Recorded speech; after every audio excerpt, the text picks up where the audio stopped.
Asia cup 2025 की trophy की शानदार रौनमाई, कप्तानों के बयानात, जोश और अज़्म। क्या पाकिस्तान अपनी जबरदस्त फॉर्म को बरकरार रखते हुए एशिया कप 2025 की ट्रॉफी अपने नाम कर पाएगा?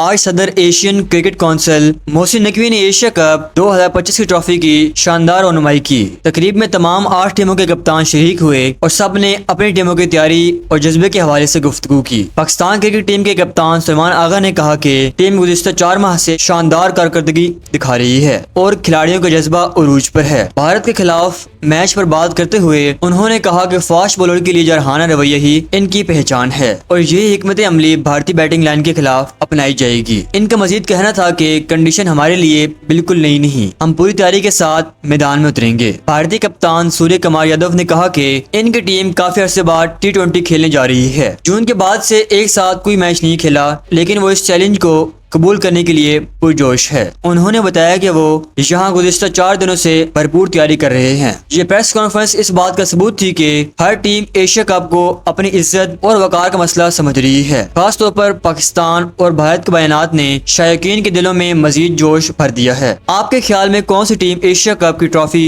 अपने नाम करेगी, पाकिस्तान या भारत, या कोई और टीम सरप्राइज देगी? अपनी राय कमेंट्स में जरूर बताएं और खेल की मजीद खबरों के लिए देखते रहिए AB न्यूज़।